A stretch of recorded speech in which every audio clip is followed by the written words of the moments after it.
จริงแล้วพี่น้อง โด เนาะ ย ยังอีกแล้ว กูความจริงแล้วอ่ะน้องเพิ่นสิแทงเดือน4 อืม เอ้าของบ่ตาก็บ่จักน้องน้อยก็บ่จักแท้จริงเพิ่นมีผัวแล้ว โดย มีรุ่นเดียวกับน้องปลา โดย น้องเขาดองน้องปลาเท่าไหร่ก็ ประมาณ25บ่ 25บ่ โดย โอ้เจ้าสิฮู้อยู่ดอกเพราะว่าพี่น้องเจ้าเนาะ โดย บ่เขาดองก็ได้จ้ะ 50 10 โดย พอน้องน้อยแล้วจะว่าได้แสนบาทเนาะเอ้าแสนบาทนี่เพิ่นก็60ล้านเนาะประมาณนี้แหละ50แต่ก็บ่ได้โปร่งเงินโปร่งแต่10ปลายล้าน โดยลุงโอเคสวัสดี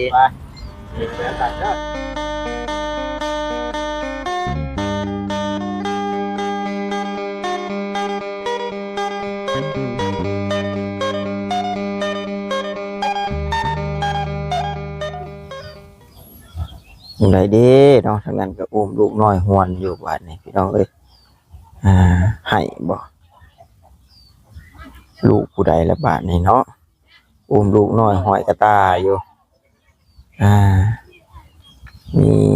จักผู้ใดเป็นน้องลอย3-4 ชาวพี่น้องเนาะอยู่นํกันที่แน่ๆก็เฮือนหลังนี่แหละพี่น้องบ่าวตาหาลงมาเทื่อแรกมื้อแรกพี่น้องเนาะก็เคยรู้จักกับน้องเพิ่นอยู่เนาะแต่ว่าก็ยังบ่ได้เคยลงมาเฮือนน้องเพิ่นพี่น้องเอ้ยเอาเนาะสบายดีเด้อเนาะทางนี้ไปลุงใหญ่ลุงหนวด แล้วล่ะบ่แล้วและถ่ายน้องเพิ่น แก่แล้ว กลับมาพอดีแล้วพอดี เฮ้ยนี่แล้วจังว่าแบบมันจัง เวลาเนาะ แบบมันจังแบบว่าบ่ต้องถ่ากันสินะแล้วไปทุนเนียดจุดเทียนรถใครแน่มันรถคนละคันแล้วซั่นอันนี้แล้วบอกบ่แซ่ด โอเคจังว่าแบบเข้าไป4-5คนมานั่งคิวไปซิแล้ว เด้อ คำมับ คือสิได้น้องควันก็มีได้ดอกคนเข้าไป เพื่อนว่าบุญสารวัตร ต่อๆกันเนาะ รถไฟเขาโม่ไปทะเบียน บ่เวียดแล้วว่าบ่บุญสารวัตรว่าซั่นเอาถ้าเจ้าทายแล้วเลยเดี๋ยวค่อยเข้าไปก่อนจักหน่อยผู้นั้นผู้นี้สิเข้ามาอีกสินะเอาสบายดีซั่นเนาะโดยนี่แหละพี่น้องเอ้ยเนาะบ่อนตั้งกล้องเฮาก็ได้เนาะจักว่าลูกผู้นี้บ่จักอันละอุ้มมันมื้อนั้นน่ะอันว่าย่างนำทางมื้อน่ะบ่ตาก็เบิ่งบ่ได้จบได้พี่น้องเนาะเบิ่งคลิปมื้อน่ะเอาพี่น้องเอ้ยเนาะจังใดก็ขอกราบทักทายสบายดีกับพ่อแม่พี่น้อง FC กันเบิดสุขุสุคนเด้อพี่น้องเด้อบ่ว่าอยู่ทางฝั่งลาวฝั่งไทยหรือว่าทางต่างประเทศนำเนาะก็ยินดีต้อนรับเข้าสู่ช่องของบ่ตาบ้านเฮาคือเก่าพี่น้องเอ้ยวันนี้ก็มาแวะหาน้องลอยพี่น้องเนาะเป็นครั้งแรกพี่น้องเอ้ยเนาะเราอยู่กับผู้ใดแนมไปก็มีแต่แม่ย่าแม่หญิงเนาะแต่ว่าน้องลอยนี่พี่แลเบิ่งนี่เสื้อเหลืองๆพี่แลเบิ่งนี่เนาะบ่ป้าบ่ตีงแน่บ่น้องลอยอยู่กะโอ้ยเอาสบายดีน้องล่ะเอ้ยเนาะเพื่อนเจ้าละว่าหลังนี่น่ะ โดย มันมันค้ำพี่น้องน้องมันว่าสิย่างมาน้องคนเดียวบัดพ่อแม่ไปใช้เบิดแหละ พ่อก็ไปสู่เมียแม่เพิ่นได้เสียแล้ว โอ้ขออนุญาตนำเพิ่นมีครอบครัวใหม่แล้ว โดย เอ้าเดี๋ยวเขานี่ไม่ก่อนพี่น้องเลยคือว่าคอยแค่เสือ เป็นคนมักเอาคอย ให้ฉันน้องบ่นะ หลานกับเอื้อย คุณนี่เอ้ยเจ้า โดย นี่หลาน โดย ไปชานะลุงงอดบีบแกเจ้านะลุงง บ่ อด เพิ่ง นะไอ้เพิ่ง โดย สมชื่อได้เนาะน้องกากไปเบาเพิ่งจะได้ โดย บู พูดเลยครับพูดถึงว่าพี่เนี่ย เมื่อแล้วปีแค่กันนี่ เมื่อไร รำอะไรตรงนี้ทอดเมียนะเบิ่งทอดเมียนะโก้ไป ก็มาแต่เกินมาเลย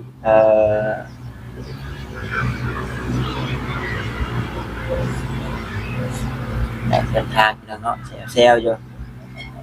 ไปแน่จะมาหามื้อนี่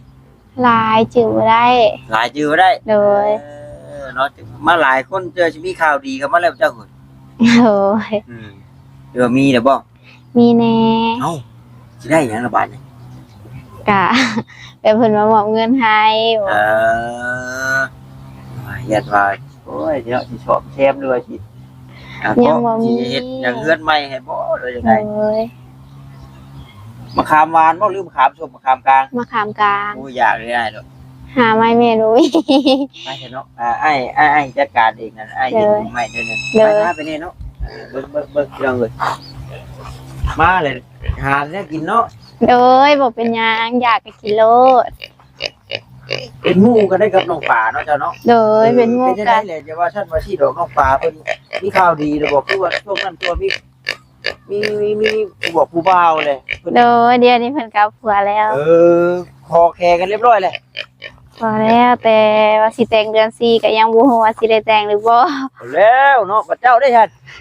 ก็ว่าเดือน4ก็ยังบ่ฮู้ เจ้าไหน โดย โอ้เจ้าเลยอาจารย์ไอ้ก็ โดย น้องป่าก็เดือนที่ โดย เจ้าก็เดือนที่ โดย เอาบัดลูกที่อุ้มมื้อนั้นบ่แม่นลูกเจ้าบ่ใช่ โดยลูกน้อง ลูกเจ้าเองนี่ โดย บ่ทันมีผัวก็สิมีลูก มีแล้ว แล้วสิแต่งกันเดือนที่ โดย โอ้ยพี่น้องเอ้ยบ่คามก่อนโอ้ยบ่โหเลยโอ้แสดงว่าน้องน้อยยังบ่ฮู้ข่าวได้เนาะ โดย โอ้เพิ่นว่าอุ้ยฉันมีผัวบ่เพิ่นว่าจักแล้วว่าอ้ายเห็นเรามีลูกแล้วว่าในคลิปเขาอ้าย โด เพิ่นว่าย อยู่กันแต่โดนแล้ว เรื่องการส่วนเดือน4ปีกายนี่ โอ้จะพอแล้วท่านพี่น้องเนาะอืม ส้ม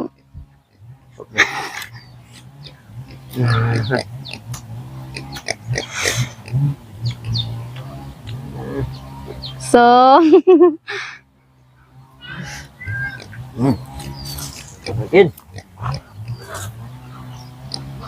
เดินเงินจะบ่น้อง เดินพอเท่า น้องปลาจะแต่งเดือนที่บ่ โดย พร้อมกันเลยเนาะ โดย จะแต่งคนละมื้อเลยเด้อจังได้ โด ช่วยกัน ย เพิ่นมาเอากับบ่ได้เอากับผู้อื่นผู้กายมาเอากับอ้าย นายของเจ้านี่ โดย ลูกของอา น้องปลาก็เป็นหมู่กับเจ้า โดย ได้มาเลยพอดีเห็นอ้ายของโมตายถือใจลบเลย โดย เดียวเลยคือกันนี่ดอกคือบ่ให้กันดอกครับเป็นนั่นน่ะ โดยก็ซุมื้อนี่ก็ไปลินนำกันอยู่ เดี๋ยวยังครบได้น้อง มันบ่โค อยากกันเลยเนาะอู้ดู โดย ปอบไว้อยากมาปลอบใจ โดย ไปนั่งก่อนไปเฮือนเจ้าก็ได้ไปเนาะมันจะง่าย โดย หรือว่าอยู่เตียงบ่ กะเฮือนเฮาด้านหลัง เฮือนเจ้าบ่นี่ โดย แล้วแต่มันหลังไงได้เฮือนมัน เฮือนพอเท่า ขอตาได้การเลย เรียบร้อยไม่ให้กินได้กินดีกว่าบ่พูดแล้วมา เอ้ยกันนิดเนี่ย พูดแล้วขอข่อยก็ได้ข่อยกัน เอาไปขอเดียวนี่ คำขอเดียว ขอเดียว โยของข่อยกับขอเดียวลีนะดิบย่ำเนี่ย ยิบกว่าพวกเอาอ่ะ ยาดอกเนาะผู้ความจริงแล้วสิพี่น้อง โด เนาะ ย ยังอีกแล้ว ผู้ความจริงแล้วน้องเป็นสีแดงเดือนชีเอาของบ่ตากับบ่จักน้องน้อยกับบ่จักแต่จริงเพิ่นมีผัวแล้ว โดย มีรุ่นเดียวกับน้องปลา โดย น้องเขาดองน้องปลาเท่าไหร่ก็ ประมาณ25บ่ 25บ่ โดย โอ้เจ้าสิฮู้อยู่ดอกเพราะว่าพี่น้องเจ้าเนาะ โดย ไปเขาดองก็ได้จ้ะ 50 10 โดย พอลงน้อยแล้วจะว่าได้แสนบาทเนาะเอาแสนบาทนี่เพิ่นก็60ล้านเนาะประมาณนี้แหละ50แต่ก็บ่ได้โปรงเงินโปรงแต่10ปลายล้าน โดยโอเคสวัสดีตัดเด้อ50ล้าน โดย ปงเป็น 10 ว่า ปลายล้าน ปง10ปลายล้าน โดย โอ้ข้างไว้เนาะ โดย ข้างไปได้บ่อีก50ปลายล้านงัวดิ งวดตัวหนึง งัวตัวนึง โดย คำดิ ข้ามบาทหนึงโปรง2สลึง ว่าหลายอยู่พี่น้องเนาะแต่ว่าเฮาข้างเฮาอย่างนั้นไว้ โดย แต่ว่าลูกนี่มีแล้วคนนึง โดย พี่น้องเนาะบ้านน้องปลานี่บ่ทันเนาะ โดย ทันมีเพิ่น โดย โอ้เนาะ สิได้กินลาบชีสได้ครับพี่ โด น้องเอ้ย ย อุ้ยโดนได้นี่มันเดือดชามไปเนาะ โดย เดือดสิมานี่ได้นี่ โดย แต่พอจังเฮ็ดห่างเฮ็ดหยังไว้แหละ ห้างนี้ห้างดองพ่อวังโดนวังใดนี่ โอ้พ่อก็เฮ็ดอยู่นี่บ่ โดย พี่น้องเนาะพ่อก็อยู่นี่ โดย พี่น้องเนาะนี่เพื่อนของเจ้า โดย ยามนอนอยู่นี่ติ ส่วงพัวอยู่นอนอยู่นี่พัวบ่อยู่แล้วก็เพิ่นให้คืนนอนหลังนั้นเพราะว่าพาเพื่อนมันเทไว้แล้วเพิ่นบ่ให้นอน กลัวมันไปใช้ เพิ่นไปเฮ็ดงานอยู่ไทย พี่น้องมันเป็นจังซี่ได้เนาะที่ของเราน้องๆเพิ่นเพราะว่าปอต้าคิดว่าน้องเพิ่นมีผัวแล้วบ่ว่าน้องน้อยว่าโอ้ยเราบ่ทันมีบ่จักของบ่ทันแต่งเนาะบางคนก็บ่ทันฮู้ได้ โดย แหน่พี่น้องเอ้ยสุดท้ายแล้วว่าสิแต่งเดือน4นี่ โดย เอาดีใจน้ำจะเป็นผู้เดียวเมียเดียวเนาะ โดย ผัวไปเฮ็ดงานเดี๋ยวพ่อหมดแล้วติเตรียมพ่อหมดแล้วติ กายยังบ่ ยังอยู่ โดย แต่ว่าพอได้จำที่จำคลองไปแล้วเนาะแต่ว่าที่ไหนมันพร้อมพอดีก็ยังบ่พร้อม โดย ตัวที่ว่ายังคิดบ่พร้อมนี่ยังอีหยังเนาะ แบบประเภทเครื่องแบบเครื่องสมมา โอ้ประเภทเครื่องสมมา โดย หลายบ่ กะบ่ฮู้ก็แบบยันเอ็นน้องเพิ่นมาหลาย เครื่องสมมานี่ เอาแบบเว้าตัวน้องอยากได้ซะ แบบประเทศศาสตร์หมอนแบบยังหลายอย่างนะ จำไว้ พี่น้องเนาะเอาถามนั่นนี่เราได้พี่น้องเนาะน้อยๆว่าไม่ยังแหละเครื่องสมมาเพราะว่าลังเทื่อบัดเอาเนาะว่าบ่แน่ได้บางคนเพิ่นก็อยากแสดงความยินดีนํเนาะอยากนู่นนี่นํโอ้อยากซอยผู้แขนน้องเพิ่นเด้หรือว่าโอ้อยากซอยเครื่องนู่นนี่นั่นมันก็เป็นการซอยแล้วก็เป็นการยินดีนํคือกันพี่น้องเนาะมันก็ได้คือกันพี่น้องเอ้ยนี่กูอยากแต่เฮาก็ยังเอาศาสตร์เอามอนเอาเสื้อเอาหยังก็แล้วได้พี่น้องเอาเสื้อหยังก็ได้บ่เป็นหยังพี่น้องเนาะการที่ว่ามางานแต่ง โดย คือมื้อนั้นนั่นเสื้อเฮาก็ไว้ชมมาปูชมมาญาเนาะ โดย ผ้าสบงบ่พี่น้องเนาะผ้าสบงก็มีอยู่บ่นั่น มี หรือว่าบ่คือกันจะแพสอดเตียวคนเฒ่าอะนะ ผาสบง เนาะผ้าสบงเนาะมีได้พี่น้องเอ้ยแล้วก็มอนเป็นมอนเป็นชนะพี่น้องเนาะงานขึ้นเฮือนใหม่งานแต่งดองนี่ถือว่ามีเฉพาะนี้ โดย มีเนาะเอาก็ถือว่าเป็นประเภทงัวบ่อย่างบ่นี่มีแล้วเนาะเฮาเตรียมไว้แล้ว โดย แต่ว่าน้องเพิ่นยังกังวลอยู่นี่คือเรื่องเครื่องสมมา โด เขา ย ก็บ่ฮู้ว่าพี่น้องทั้งผัวมาหลายมาน้อยเนาะถ้ามาหลายก็เอาผู้นี้ได้ผู้นี้บ่ได้บัดสิเจเวได้เนาะ โดย ผัวเจ้าบ้านได้ บ้านโค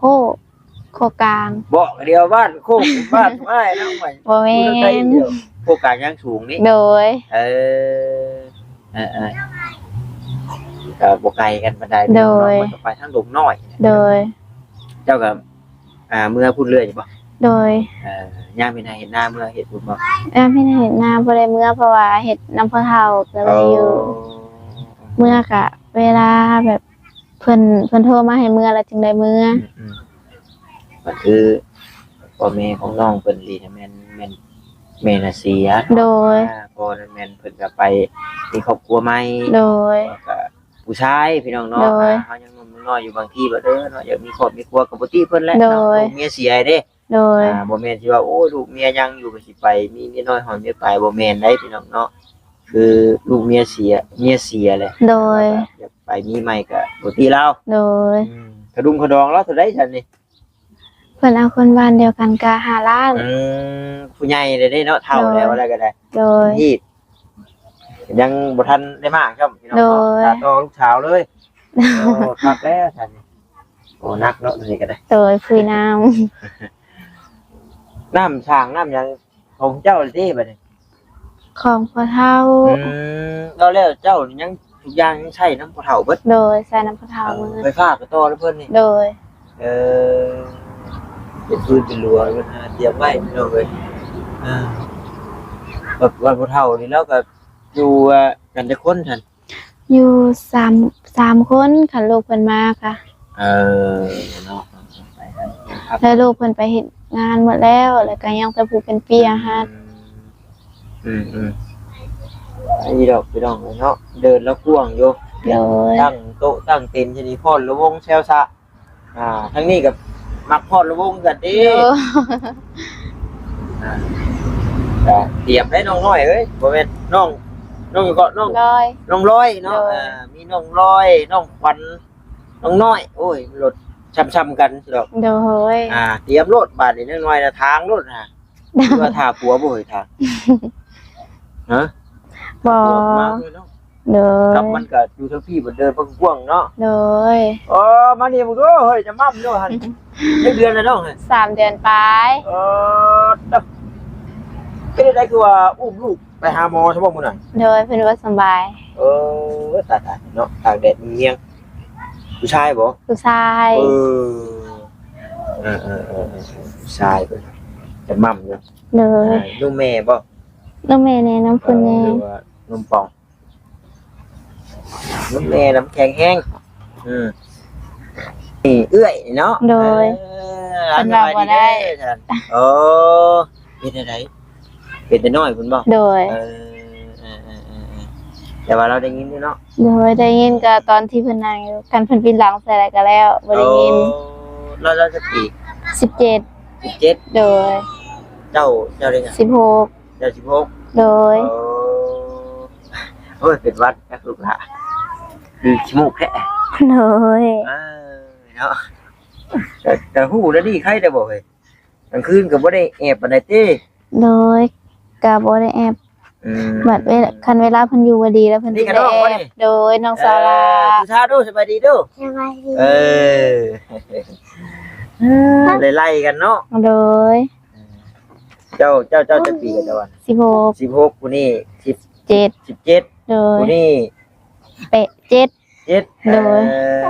โอ้ยเนาะหลานก็อุ้มแพ้อยู่บ่เด้บัดนี้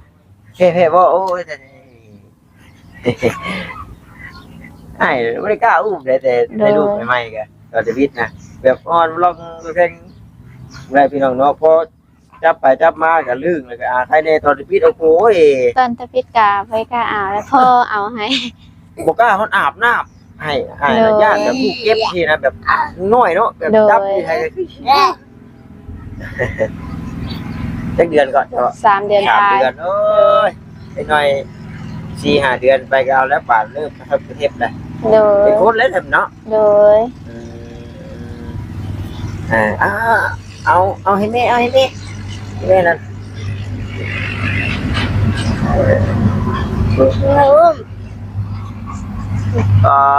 ผู้บ่าวน้อยชื่อจังได๋นี่ ซาซิตา ฮะ น้องตา ว้าวชื่อคือกันแท้ โดยจ้ะ โอ้ยชื่อกันก็บ่าวแท้ โดยจ้ะ แต่ว่าบ่าวมันดังแปรผู้นี้มันดังมู่เฮ้ย โด เนาะ ย ดังโด่งแล้วเพิ่นได้นี่พอจักพอเพิ่นจักปีแล้วพอเพิ่น สาว กินข้าวเลยเนาะบ่ เย็นแล้ว ฮะ ปอนแล้วบ่ป้อนข้าวเพิ่นก็ให้ กินข้าวเบอร์ยังข้าวเบอร์ เบอร์หนึ่งโดย กินข้าวยังก็มันมีหลายห่อได้ข้าว สีแรกบ่ ดูแลกบ่หรือว่าซีแลก สีแรกโดย ซีแลก โดย ถ้าก็ลืมแล้วผมบ่ได้ซื้อข้าวว่าให้ลูกดนแล้วพี่น้องเอ้ยโอ้ย เว้าขออนุญาตนำพี่น้องเนาะน้องมินนี่เพิ่น6เดือนผู้ใดจังได้ซื้อข้าวป้อน โดย แต่ว่าซื้อมากก็บ่กินเด้เนาะเพราะฉะนั้นเด้กินแต่นมบาดนี่เลยแบบข้าวน่ะบ่ได้ค่อยซื้อแต่นมพี่น้องเนาะส่วนหลายข้าวบ่พอเท่าไหร่ดอกบัดผู้เอื้อยยังบ่ได้มีครอบครัวติ โดยเพิ่นยังบ่ทันมี เนาะคือว่าแน่พี่น้องยังบ่ฮอดญาติไผมัน โดย พี่น้องปลาก็เอาดีใจนํพี่น้องเนาะที่เราเที่ยวเข้าไปหาน้องเพิ่นนั่นแหละเพิ่นก็มีครอบครัวแล้วไปเอาละบ่าวบ่เจ้า เอาอ้ายแบบ อ้าย โดย เจ้าแท้นี่ อ้ายแบบลูกของอา น้อง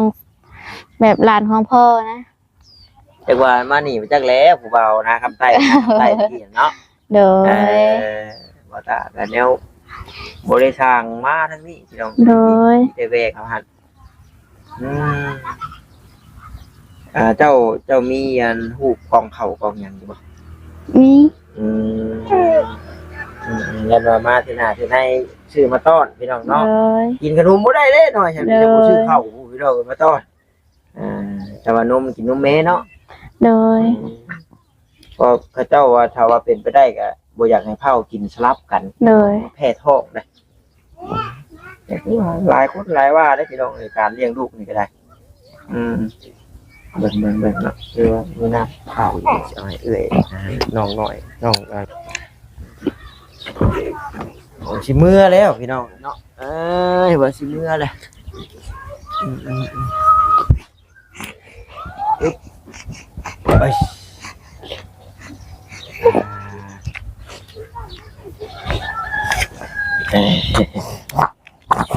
บ่ชอบเจ้าก็บ่ได้คลับหยังบ่เจ้า โดยบริคาร่า ยันว่ากินได้แต่แบบนั้นแบบนี้นะผ่านมา3 เดือนเนาะ โดย กินตั้งแต่ยื้อเลยกันนึงแบบบริคาร่าเลยแบบ บ่ได้คลับมึงเลย โดย เออ เขาจะบอกว่าบ่ให้กินกับซูซี่กินแบบ คาคาร่าเพลงจอย รับมันจอยเนาะ โดย กิสิเมนแล้วจ้ะใจเริ่มอยากเข้าแล้วบัดเนาะ โดย เอามามื้อหน้ามื้อในก่อนพี่น้องเอ้ย โดย เข้าซีแลกนะเนาะ โดย กองแดงบ่ ก็จะมีหุบเข่า คือ ก็สีเล็กเขาเจ้าก็เอา เนาะ ให้เรา มี โด ซี ย แลกว่าซีแลกเขาเจ้าก็สิฮู้เนาะ โดย เอาพี่น้องเอ้ยของฝากของต้อนผู้น้อยนี่คือเข้ากับนมเท่านั้นนะ โดย แต่แม่มันนี่ยังก็ได้ดอกแม่ โด มันนี่ ย เนาะป้าจ้าพี่น้องเนาะน้อยผู้นั้นผู้นี้เข้ามาบัดสิค่ำสิมืดได้นี่เนาะ โดย ให้เพิ่นก็เห็นแวเขาน้องควัน โด สิ ย มานี่แหละก่อนนี่ โดย เอาเวียดอีกพี่น้องเอ้ยป้าเนาะเพิ่นมาใช่เนาะ บ่เพิ่นมาหากิน คนบ้านนาแพงเนาะแม่นบ่ มันดงมะกอ บ้านหนุ่มกอทางนี้ โดย เนาะมาหลายคน โดย เพิ่นก็ได้โอเคจ้ะน้อง โดยสบายดี สบายดีจ้ะเนาะมาจ้ะเนาะก็แต่ไม่แหละพี่น้องเอ้ยนี่เอื้อนเพิ่นเบิ่งก่อน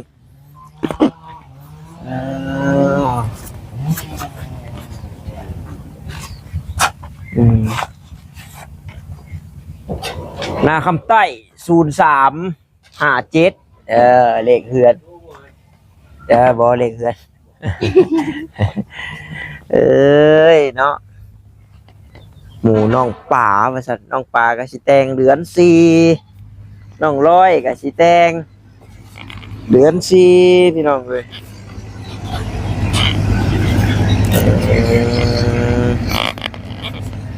นี่ผู้สิแต่งดองแต่งงาน